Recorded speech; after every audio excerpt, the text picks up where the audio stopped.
In a packed courtroom on a cloudy Tuesday morning, all eyes turned to a single woman standing at the defense table wearing scrubs instead of a sleek suit.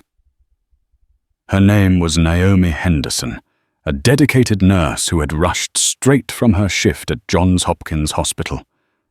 Whispers flew about her race, her profession, and her audacity to appear before a judge in anything but formal attire. Then the unthinkable happened.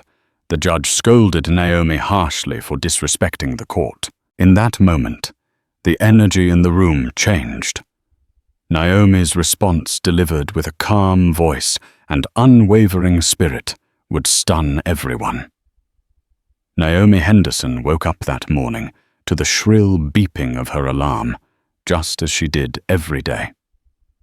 She'd been working the night shift at Johns Hopkins Hospital for the better part of 3 years, an arrangement that made it easier to care for her daughter during the daytime. On most nights, she floated among different departments, pediatrics, emergency geriatrics, ready to assist wherever she was needed. The hospital halls had become a second home, the nurses, doctors, and patients as much a part of her life as her own family. But this morning, as she wiped the sleep from her eyes, she realized it was no ordinary day off. She hadn't finished her shift and gone straight to bed.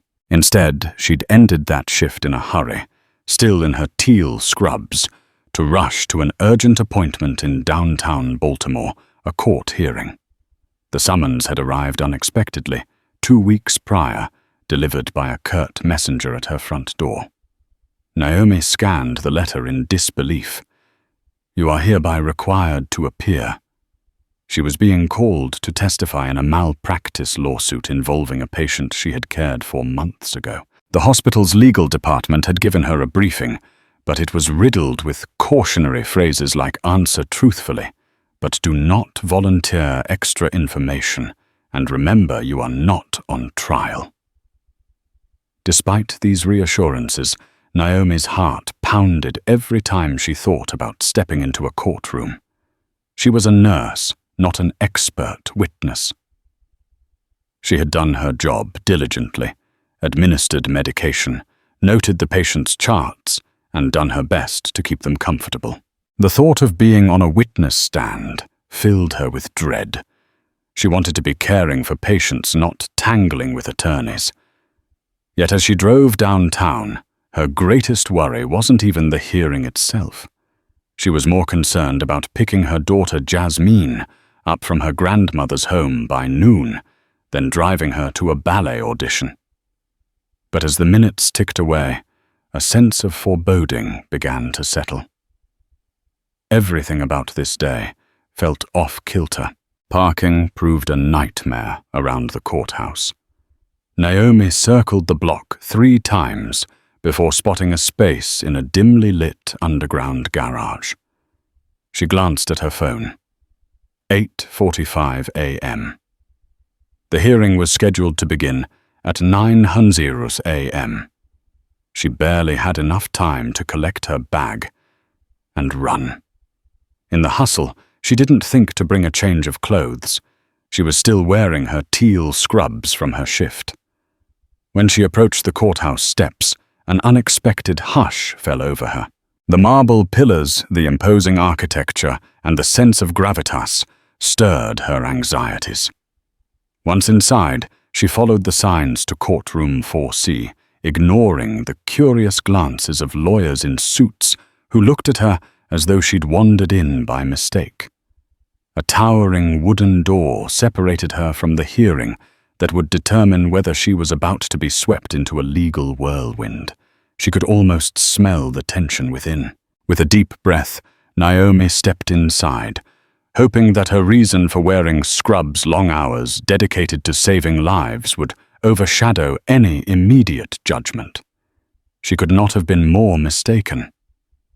The moment Naomi entered the courtroom, she felt dozens of eyes scrutinizing her. Lawyers in immaculate suits flipped through their briefs, their gazes occasionally darting her way. A few spectators in the gallery frowned in confusion. She recognized the defense attorney, a tall, slender woman with a sharp bob who was supposed to call Naomi to the stand. The attorney gave Naomi a polite nod, but her expression suggested concern. The judge hadn't arrived yet, so Naomi quickly slipped into a seat near the front. Even the seats felt rigid, as if designed to keep people on edge. She clutched her phone, turning it to silent, and reminded herself that she had done nothing wrong. This was merely a fact-finding hearing. The focus was on the hospital's protocols, not her personal conduct. Time crawled until precisely 9:00 a.m., when a bailiff entered and announced, "All rise." The Honorable Judge Winston Caldwell presiding. The room stood, and in walked a lean, bespectacled man with hair the color of steel wool. He had the stern demeanor of someone used to commanding respect. Judge Caldwell settled into his chair, his eyes scanning the room. When his gaze landed on Naomi, it lingered. He made no comment initially, simply nodded to the clerk to proceed with the day's agenda. One by one, the cases rolled along. Naomi watched them with mounting anxiety. She recognized that the system was slow, methodical, and she found herself quietly admiring the judge's efficiency at first. Caldwell asked direct questions, demanded clear answers, and seemed to brook no nonsense from either party. Finally, the clerk read the malpractice suit, State of Maryland vs. Dr. Nathan Clark et al. Naomi's presence was required to testify about a specific evening shift where the patient's condition had allegedly worsened after medication. The bailiff called her name. Her heart rattled in her chest as she approached the witness stand. Still in her scrubs, Naomi stood at the wooden podium, placed her hand on the Bible, and swore to tell the truth. The moment she looked up at Judge Caldwell, she felt the weight of his scrutiny. His gaze settled on her attire, and an almost imperceptible détour curled at the corner of his mouth. She hadn't even started testifying when the judge said, "Ms. Henderson, is there a particular reason you decided to come to court dressed for an operating room rather than a courtroom?" The question froze her in place. Murmurs fluttered through the courtroom. The defense attorney rose. "Your Honor, Ms. Henderson is a nurse at Johns Hopkins Hospital and had an overnight shift. She came here directly to fulfill her civic duty as a witness." Judge Caldwell pursed his lips, the lines in his forehead deepening. "I see," he said in a tone that conveyed anything but understanding. "I do hope you realize that this is a court of law, Ms. Henderson, not a place to display casual attire." Naomi swallowed hard, her mind churning. She hadn't expected to be addressed so abruptly. "Your Honor," she began carefully, "I apologize if my attire seems disrespectful. I had a shift that ended late this morning and came straight here. I didn't have time to change." Well, the judge continued, tapping a pen against his bench. "This is hardly the standard. Next time, you plan better." "Understood?" Naomi said nothing, her cheeks heating with shame. A wave of anger and humiliation washed over her. She'd spent the entire night caring for the sick, fighting exhaustion and stress only to rush to court so she wouldn't be late. Now here she was, chastised like a child in front of strangers. She could feel the tension in the room, as if the entire gallery held its breath, waiting to see how she would respond. But the judge's scolding wasn't over yet. "Listen, Ms. Henderson," he said, leaning forward. "I know people from all walks of life pass through here, but everyone is expected to show respect. That includes dressing appropriately. Perhaps you nurses think you can waltz in, wave your stethoscope, and assume we'll admire your selflessness. This is a formal environment, not a hospital." The silence that followed was deafening. Naomi's fists tightened at her sides as she fought the urge to speak. She felt singled out, and for a flicker of a moment, she wondered if this was about more than just scrubs. She was one of the few black faces in the room, and certainly the only one wearing a nurse's uniform. Yet she kept her composure. Drawing a deep breath, Naomi locked eyes with Judge Caldwell and prepared to offer the explanation she had rehearsed. Unknown to her, the drama and tension were just beginning. The entire courtroom would soon learn what happens when you poke at someone who spends her life caring for others, someone who can no longer remain silent. For a moment, Naomi thought she'd misheard Judge Caldwell's remark about nurses waving their stethoscopes for admiration. The cynicism in his voice stunned her. She had encountered impatient doctors and patients, exhausted co-workers, but never had she been so openly belittled. A hush fell over the courtroom. Even the lawyers shifted uncomfortably. The defense attorney tried to interject. "Your Honor, Ms. Henderson is here under subpoena." But the judge cut her off. "We'll get to that," he snapped. "First, I want Ms. Henderson to address her attire once more. I need to be certain she fully comprehends the gravity of the situation." Naomi's heart pounded in her chest. She breathed deeply, recalling the meditation techniques she'd learned during therapy sessions. Therapy she underwent to cope with the stress of her job and single motherhood. She willed herself not to explode in anger. "Your Honor," she began, her voice quivering slightly. "I respect this court. I respect our legal system. I wore my scrubs because I've been on the clock since last night, caring for patients who can't care for themselves. When I received the subpoena, I asked if I could schedule for a time I wouldn't be working. But I was told to appear this morning or face contempt. I didn't want to be in contempt, so I came as I was." A flicker of something maybe surprise crossed Judge Caldwell's face, but then his expression hardened again. "I see. Well, Miss Henderson, respect also means you find a way to appear in more formal attire. And let's not forget, you are a witness in a malpractice case. Let's hope your diligence in patient care is better than your diligence in courtroom etiquette." Her chest tightened. She heard a faint whisper from someone in the gallery, maybe a fellow nurse or hospital staffer who'd come to observe. Anger, shame, heartbreak, pride. These emotions whirled inside Naomi's mind. She was too astonished to respond. Judge Caldwell tossed a glance at the defense attorney. "Proceed with your questions." The next few minutes felt surreal. Naomi answered queries about the patient's condition medication logs, how she documented vital signs. She laid out exactly what had happened on that fateful night.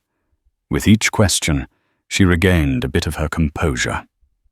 The nurse in her took over speaking calmly, confidently, and precisely, just as she would during a medical briefing. But beneath her professionalism, a storm brewed.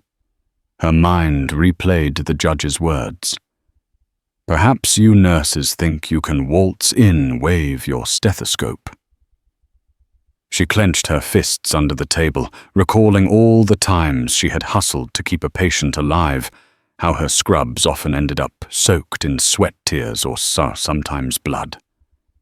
Did he think she wore these clothes for show? When the defense attorney finally said, "No further questions." "Your Honor." Naomi waited to be dismissed, but the judge wasn't done. He removed his glasses, massaged the bridge of his nose, and said, "Ms. Henderson, given that you're here, allow me to impart some advice. Next time you receive a court notice, consider clearing your schedule adequately. I trust you won't make the same oversight again." The statement was laced with condescension. Naomi felt her pulse spike. Part of her wanted to lash out, to stand up for every nurse who'd been belittled, for every healthcare worker who'd been on their feet for 12-hour shifts.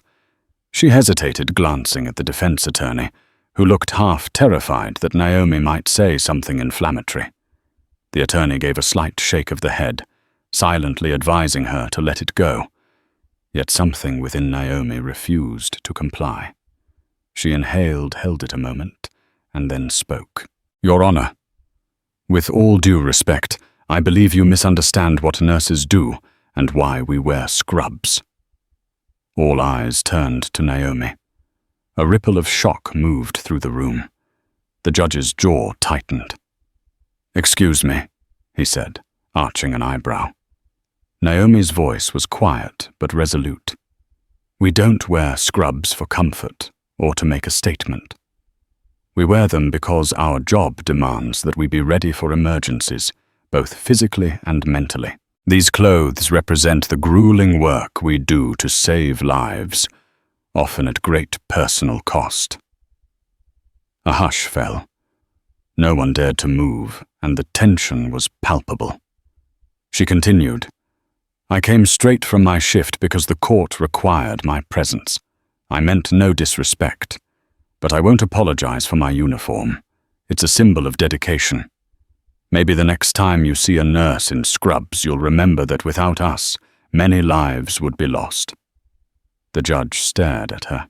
His lips parted slightly, and for a split second, Naomi thought she saw a flicker of contrition, or perhaps anger. Then his face went cold again. "We'll take a short recess," he said gruffly. "Ms. Henderson, you're dismissed for now." The gavel struck. As people stood to leave, a faint buzz filled the air, as though the entire room was collectively releasing the breath they'd been holding. Naomi exhaled. She hadn't planned to speak out, but she felt a rush of relief that she'd stood up for herself, for her profession. Little did she know her words had planted seeds in the hearts of everyone present. Seeds that would soon sprout into a series of events nobody could have predicted. The courtroom doors opened, and Naomi walked out on shaky legs.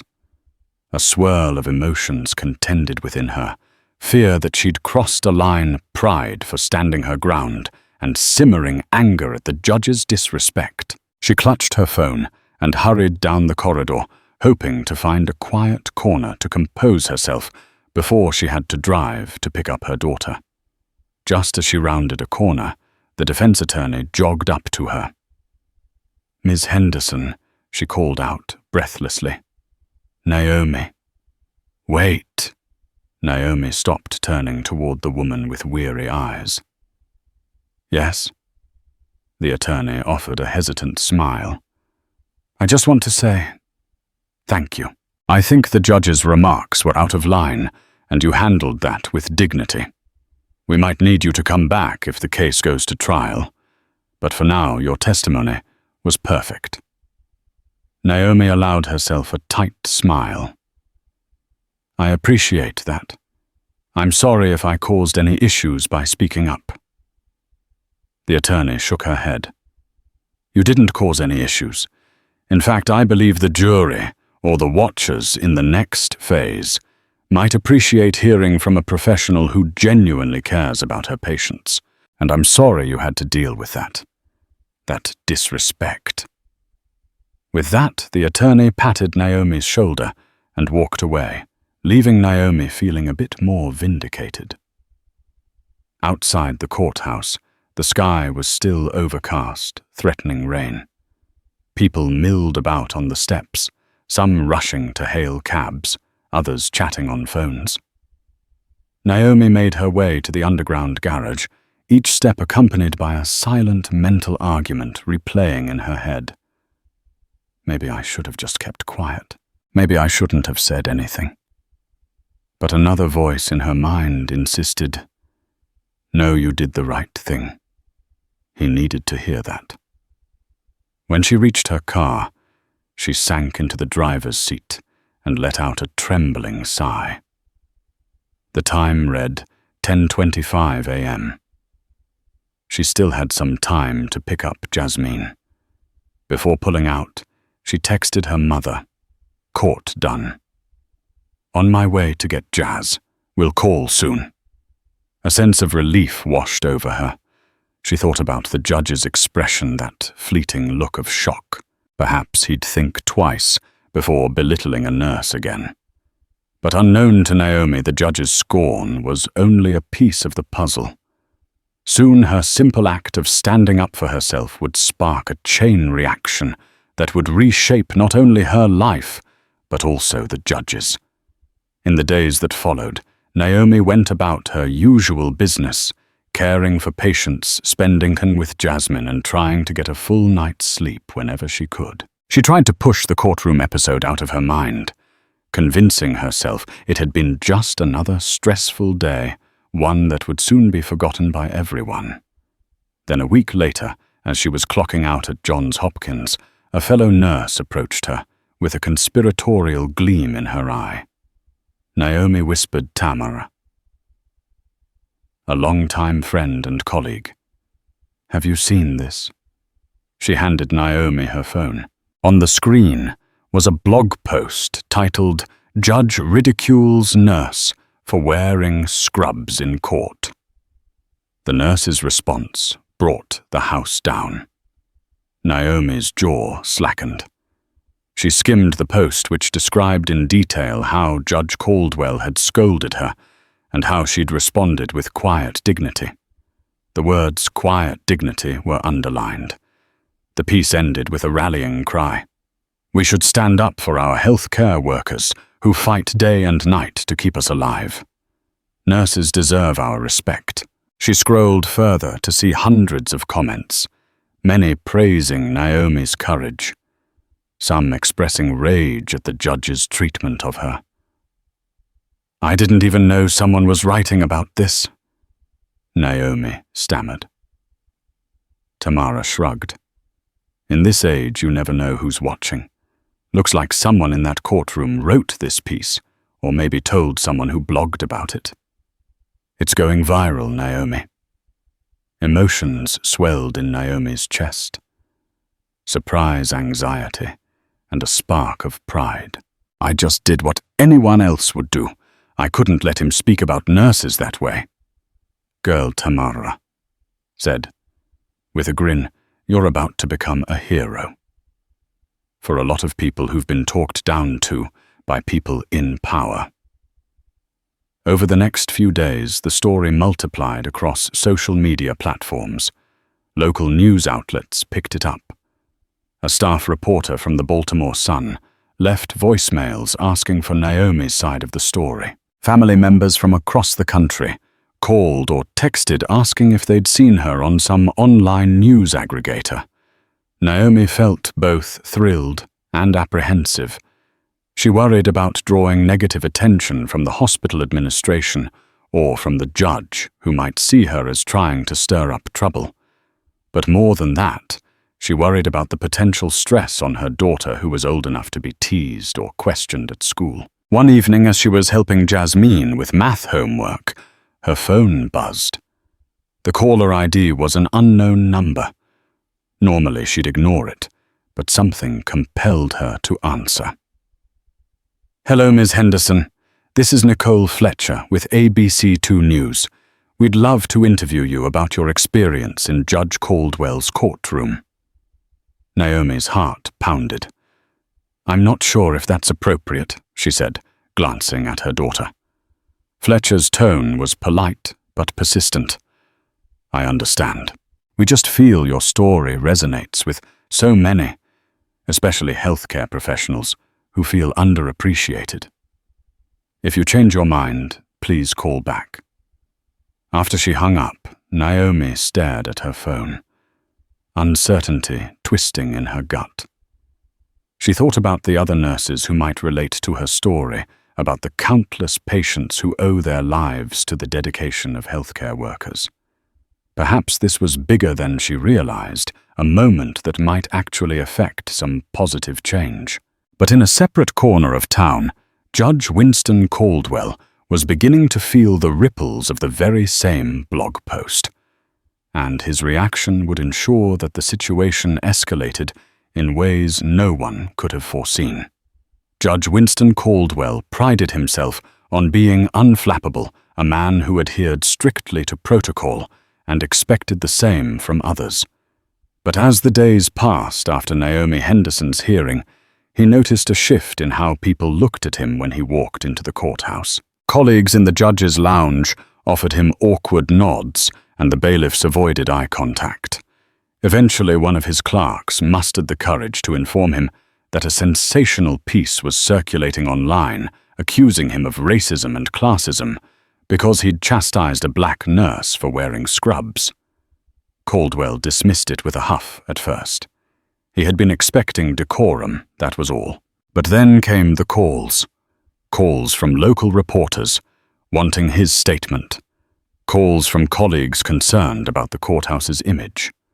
An old friend left him a voicemail, "Winston, you better handle this, or it's going to blow up in your face." Every day, Caldwell found himself under an intensifying spotlight. He resented the idea that he was now being labeled as a bully, or worse, a racist. The more the story spread, the more he felt cornered, and the more resentful he became. Resentful at Naomi Henderson for misrepresenting him, resentful at the public for not understanding the sanctity of courtroom decorum. One afternoon, Caldwell was in his chambers trying to review case files, but he couldn't concentrate. He picked up a pen, scribbled a few notes, and then tossed the pen aside. His gaze drifted to an old photograph on his desk, him as a young lawyer standing next to his mentor at a courthouse in Boston. Back then, Caldwell had been burning with idealism. He'd entered law to uphold justice, or so he told himself. Now he wondered when exactly he had started caring more about appearances and less about compassion. Anger, shame, and stubborn pride warred within him. He clenched his jaw, vowing to maintain control over his domain. He summoned the clerk who had assigned Naomi Henderson's hearing and grilled her about the scheduling. Why was that nurse placed on the docket in the morning if she was coming off a night shift? He demanded. The clerk shrugged nervously. "We just follow standard procedure, sir. We can't always accommodate personal schedules.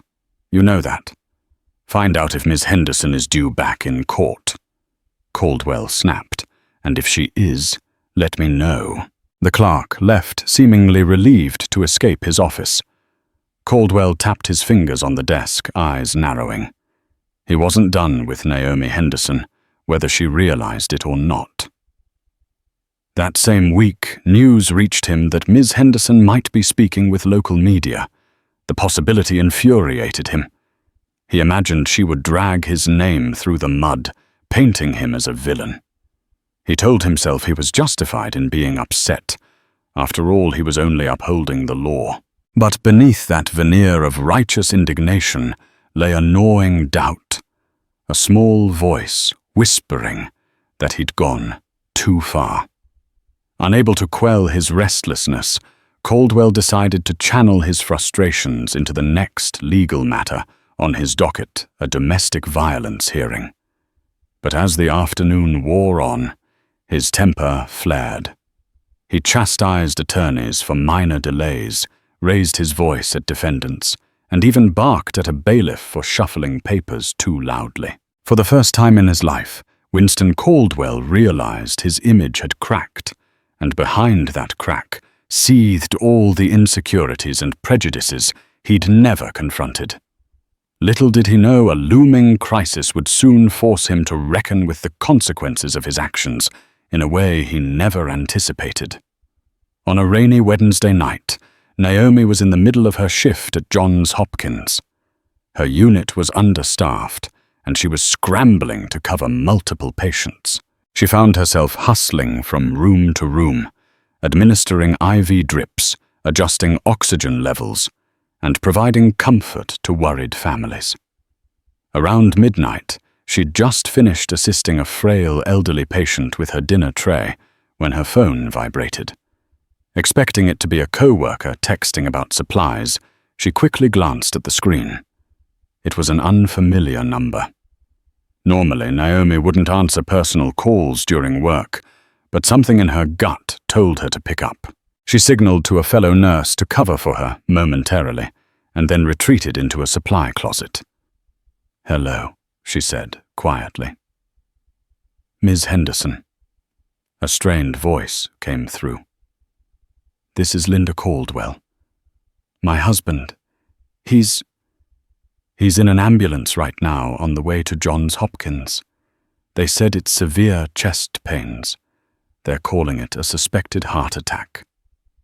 It took Naomi a second to connect the name Caldwell. "Your husband, Judge Caldwell." Linda Caldwell's voice cracked. "Yes. I'm sorry if this is inappropriate, but I found your number through the hospital's directory. He told me so many times your name. Well, not in the kindest context, I'm afraid. But I'm desperate. Please, can you help?" Naomi's heart pounded. The same judge who had berated her, who had humiliated her in court, was on his way here in a life-threatening condition. A swirl of conflicting emotions whirled inside her. Anger at how he'd treated her. Compassion for a man in distress. The unwavering sense of duty to save lives that came with her profession. "Mrs. Caldwell." Naomi said, her voice steady. "I'm assigned to the cardiac wing tonight. I'll do everything I can." A sob escaped Linda Caldwell's lips. "Thank you. We'll be there soon." Naomi ended the call and stood in the cramped supply closet, exhaling a long, shaky breath. She recalled her vow, when she became a nurse, to devote myself to the welfare of those committed to my care. Could she really push aside personal feelings to care for this man, who showed her none of the respect she deserved? The answer came swiftly. "Yes, this is who you are." She stepped out of the supply closet, adrenaline pumping, and informed the charge nurse that a possible heart attack victim named Winston Caldwell was arriving by ambulance. She did not mention the judge's previous behavior. Instead, she helped prepare a room, gather emergency medications, and set up monitors. Minutes later, the ambulance pulled into the emergency bay. Paramedics wheeled in a pale, sweaty Winston Caldwell, his face contorted in pain. Naomi's heart wrenched at the sight. She guided the paramedics to the designated room. "I can't breathe," Caldwell gasped, clutching his chest. His suit jacket was undone, his tie loose, revealing the vulnerability of a man who once oozed authority. Naomi wasted no time. She slipped on gloves quickly, hooking him up to an ECG monitor, checking his vitals, and assisting the doctor on call. When Caldwell's eyes flickered open, they landed on Naomi's face, his expression laced with shock and fear. Fear for his own life, and perhaps recognition of who was standing over him. He tried to speak, but only a raspy breath emerged. Naomi pressed an oxygen mask gently over his mouth and nose. "Shh," she whispered. "Let us help you." Linda Caldwell burst into the room, tears streaming down her face. She froze when she saw Naomi's name badge. "Oh my God," she murmured. "It's really you." Naomi gave a reassuring nod, focusing on her tasks. She guided Linda aside so she wouldn't interfere with the medical equipment. "We're taking care of him," she said. Amid the flurry of doctors, beeping machines, and emergency protocols, Naomi carried out her role with precision. She assisted with the intravenous lines, relayed vital signs, and offered calm, professional instructions to Linda. For the next hour, Winston Caldwell's life hung in a delicate balance. In that time, not a single shred of bitterness guided Naomi's hands or heart. She channeled her training, her empathy, and her unwavering commitment to healing. As she monitored Caldwell's heart rate stabilizing, she felt an uncanny sense of resolution, as though she was living an extraordinary twist of fate. The man who had belittled her for wearing scrubs now lay before her, reliant on her skill and compassion to survive. And just like that, the seeds of a dramatic confrontation were sown. Because once Judge Caldwell's immediate crisis passed, he would need to face the reality of having been saved by the very person he disrespected.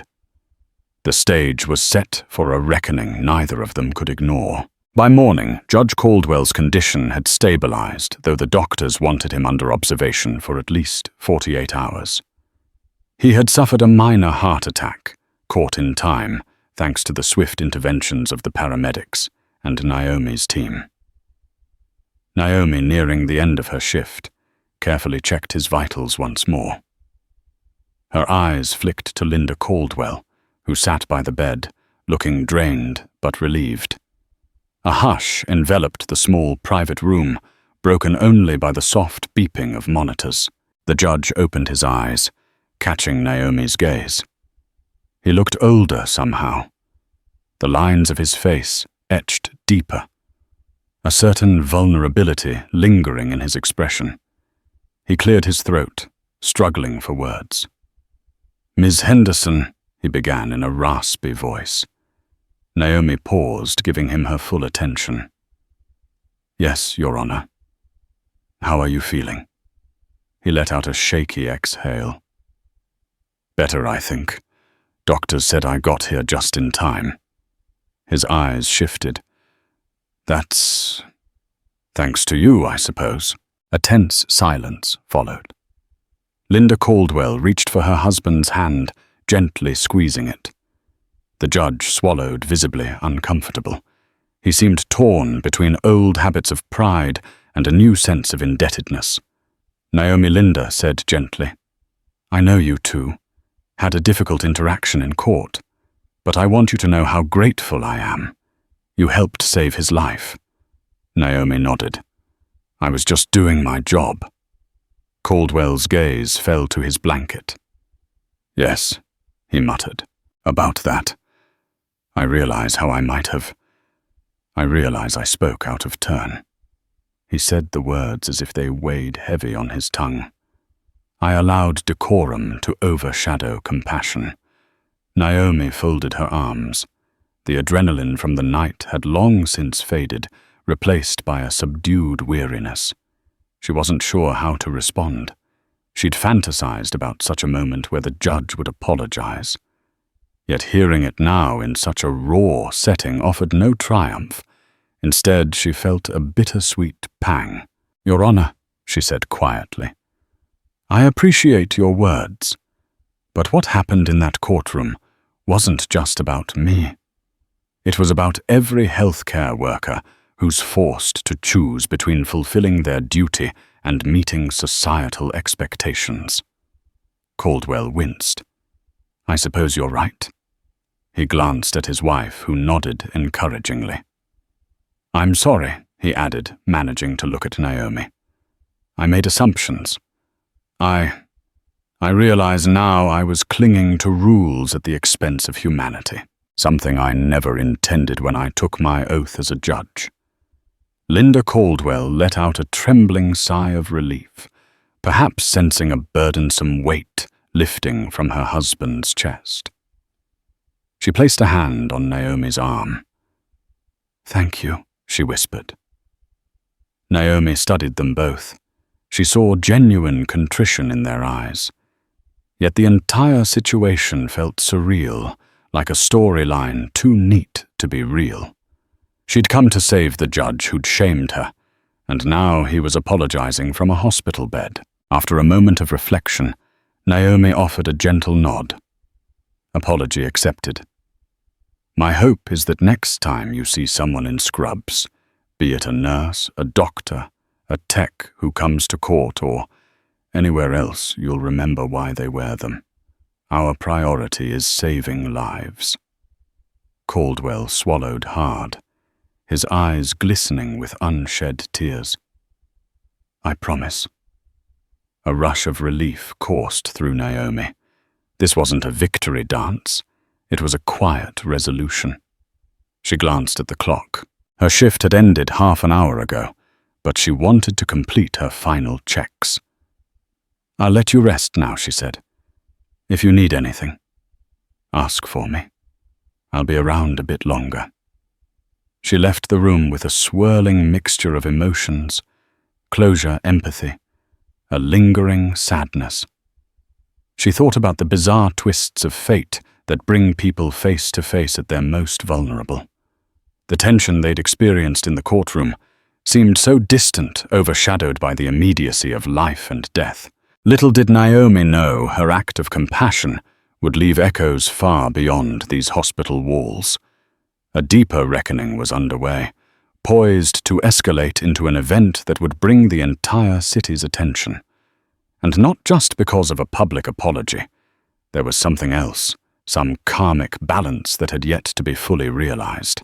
Within a day, word leaked out that Judge Winston Caldwell had been admitted to Johns Hopkins following a heart attack, and that the nurse who stabilized him was coincidentally the same one he'd chastised in court. The internet, already swirling with conversation about Naomi Henderson's story, erupted into a frenzy of updates and commentary. Headlines screamed, "Karma. Judge who shamed black nurse is saved by her in dramatic twist. Nurse heals the heart of the judge who broke hers." News reporters crowded the hospital lobby, hoping to snatch an interview with either Naomi or Caldwell. The hospital's PR department went on high alert, urging staff not to share private patient information. Yet the public hunger for details was insatiable.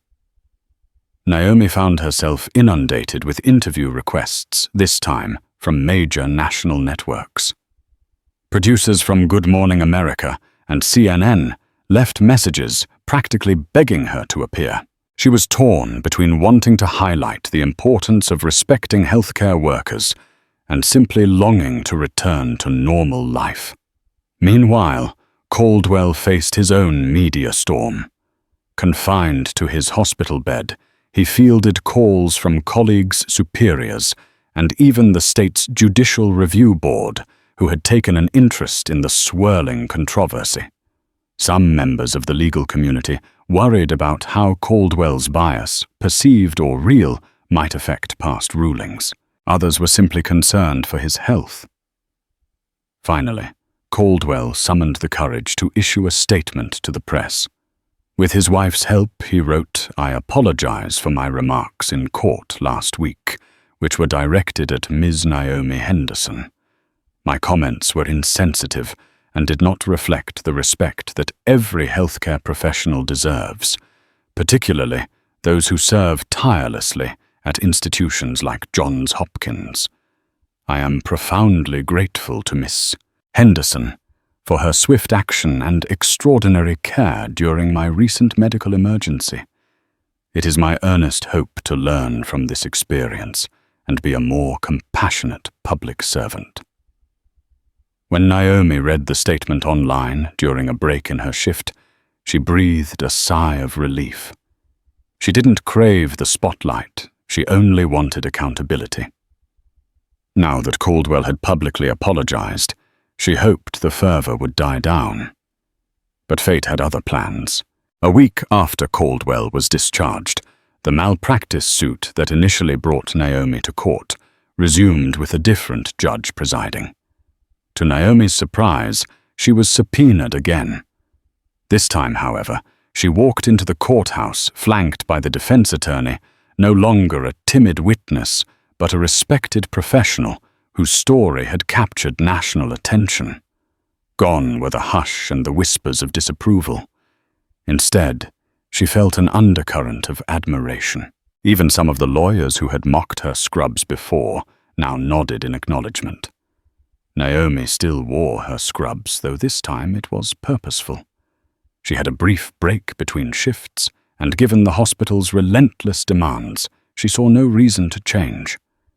When she stepped into courtroom 4C, the new judge greeted her with a respectful nod. The hearing proceeded, and Naomi gave her testimony. There were no condescending remarks about her attire. The focus remained on the case itself. After she finished, the judge offered a simple "Thank you for your time and service, Ms. Henderson." As Naomi left the stand, she caught sight of Caldwell, who had come to observe from the back of the gallery. Their eyes met. He gave a small, respectful bow of his head. Naomi reciprocated with a slight nod before leaving the courtroom. It felt like the closing of a chapter, but not the end of the story. The entire ordeal had sparked larger discussions about class race and the respect afforded to frontline workers. Activists and healthcare advocates championed Naomi's courage. Lawmakers floated the idea of amending courtroom dress codes to accommodate essential workers called to testify. Social media campaigns used the hashtag #RespectOurNurses to draw attention to the plight of overworked medical staff. For Naomi, it was both validating and overwhelming. She cherished the support, but also felt the weight of expectations. Everyone wanted her to be a spokesperson, to lead the charge for reform. Secretly, she just wanted a moment of peace to tuck her daughter into bed without fielding interviews to be a nurse, without the media glare. Yet destiny rarely consults one's comfort. The final wave of karmic reckoning was about to break, one that would test Naomi's spirit and Judge Caldwell's promise to a far greater extent. 2 weeks later, on a bustling Friday morning, Johns Hopkins' emergency department was slammed with casualties from a tragic multi-car accident on the interstate. Naomi had just finished a shift in pediatrics, but as soon as the announcement crackled over the PA, she hurried to the ER to help triage. Amid the chaos of incoming stretchers and paramedics shouting vitals, Naomi rushed to stabilize a young man with severe head trauma. In the corner of her vision, she spotted Linda Caldwell, Judge Caldwell's wife, standing near the entrance, her face stricken with panic. Next to her was the judge himself, still looking pale from his recent ordeal, clinging to the wall for support. Naomi's heart dropped. She excused herself from the trauma nurse she was assisting and darted toward the Caldwells. "What happened? Are you okay?" Linda's eyes brimmed with tears. "It's our granddaughter," she sobbed. She was in one of the cars. "They're bringing her in." Judge Caldwell stood stunned, trembling hands trying to steady his wife. We got the call. We drove here as fast as we could." "She's only 10 years old," he said, voice cracking. The air thickened with sorrow, and Naomi's mind jumped into action mode. She guided them to a quieter area. "She'll be in good hands," Naomi said firmly. "Let me find out her status." Moments later, the ambulance arrived, and paramedics wheeled in a small girl, unconscious, blood matted in her blonde curls. Linda wailed, and Judge Caldwell went sheet white. Naomi stepped forward, heart pounding, scanning the child's vitals. The paramedic said, "No major external injuries besides a head wound, but she's unresponsive. Could be internal bleeding. Let's get her to trauma room." 4. Naomi barked, taking control. "Page neurosurgery stat." The staff sprang into action, hooking the child up to monitors, prepping IV lines. Judge Caldwell tried to approach, but Naomi placed a gentle hand on his arm. "We'll do our best," she promised. "Trust me." Never had the difference in attire between them been more stark. Caldwell in a crisp suit, and Naomi in her scrubs, now flecked with someone else's blood. Yet in that moment, none of it mattered. Naomi was determined to save this child, no matter the odds. For the next hour, Naomi worked side by side with doctors, scanning the child's brain for hemorrhages, monitoring her breathing, ensuring her pulse remained stable. Caldwell and Linda hovered in the hallway, peering through glass windows, their faces etched with terror. Finally, the neurosurgeon emerged. "We're taking her into surgery to relieve pressure on her brain. It's critical, but we have a chance." He glanced at Naomi. "Nurse Henderson, we'll need you as well." Naomi nodded resolute. She scrubbed in for surgery, her mind racing with every detail that could help the child pull through. Throughout the procedure, she stayed hyper-focused, anticipating the surgeon's needs, adjusting the child's vitals, administering medication. She felt the weight of the Caldwell's hope pressing down like a physical force. Hours later, the little girl was out of surgery. Her skull patched, the bleeding contained. The surgeon declared the operation a guarded success. Only time would tell if there was any lasting damage. Exhausted, Naomi stepped out, peeling off her blood-stained gloves and gown. She found the Caldwells in the waiting area. Linda pacing Caldwell, slumped in a chair, head in his hands. "She's stable," Naomi said softly. "The surgery went as well as we could have hoped."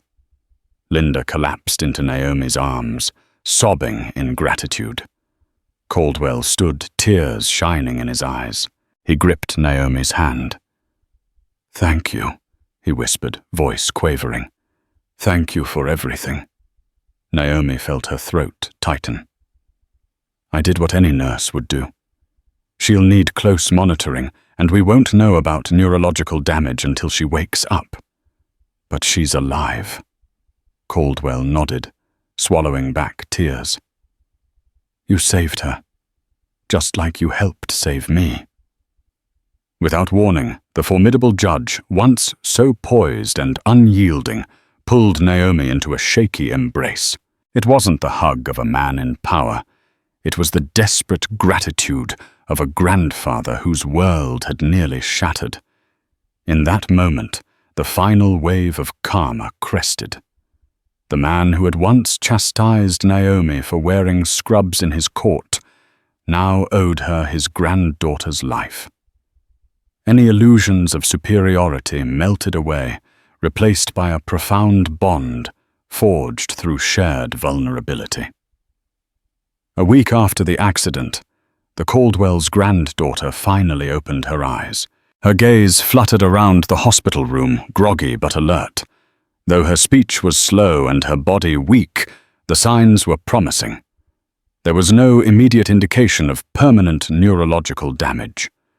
Relief washed over Naomi as she checked the monitors beside the girl's bed. The long hours, the tense surgery, the constant vigilance, it had all been worth it. The entire hospital staff seemed to breathe easier that morning. Naomi had just returned from a brief nap in the break room when she received a message to come to the pediatric recovery ward. When she arrived, the little girl, now propped up with pillows and smiling weakly, gave her a small wave. Her blonde hair was matted around the bandages, but her bright eyes radiated life. Standing beside her were Judge Caldwell and Linda, holding each other's hands tightly. "We wanted to see you," Linda said softly, emotion heavy in her voice. Naomi nodded and stepped closer, placing a gentle hand on the child's wrist to check her pulse. The judge cleared his throat and spoke with uncharacteristic humility. "Naomi," he said, "there's something we need to do publicly." He gestured toward the hallway. Puzzled but curious, Naomi followed them out. As they stepped into the corridor, she froze. A gathering of hospital staff had formed outside the room. Nurses, doctors, custodians, even a few patients who had overheard what was happening. A quiet hush fell as Judge Caldwell raised his hand to speak. "I don't often give speeches outside a courtroom," he began, his voice wavering. "But today, I must break that habit. I owe a profound debt to one woman. Ms. Naomi Henderson." All eyes turned to Naomi. She shifted, surprised and overwhelmed, but said nothing as the judge continued. I once stood in a courtroom and judged her for wearing the very clothes she saves lives in. I believed I was defending decorum, but in truth I was blind to what dignity really looks like. Naomi saved my life, and my granddaughter's. She has shown me the true meaning of honor. Gasps and quiet murmurs spread through the crowd. Naomi felt her cheeks warm, her heart pounding in her chest. Caldwell looked straight at her. Your professionalism, your grace, your strength, they humbled me. I'm ashamed of my past arrogance, but I stand here today to say this publicly. I was wrong, deeply wrong. He turned to the crowd. Let this moment remind us all, respect isn't about appearance. It's about service, about sacrifice, and the quiet courage of those who give their lives to others. Tears welled in Naomi's eyes as soft applause began slowly building into a resounding standing ovation. Staff who had worked beside her through sleepless nights now clapped with admiration. A nurse nearby wiped away tears. A doctor nodded in reverence. Linda Caldwell stepped forward and hugged Naomi tightly. You didn't just save our family, she whispered. You changed us forever. Naomi looked around, swallowing the lump in her throat. Thank you, she said softly. This means more than I can say. I only did what any nurse would do. But they all knew that wasn't entirely true. Naomi had done more. She had spoken truth to power, extended compassion in the face of cruelty, and healed not just bodies, but broken pride. In that corridor, the clapping continued, echoing like a benediction. Naomi stood in her scrubs, no longer a silent presence in the background, but the center of a lesson the entire city would remember.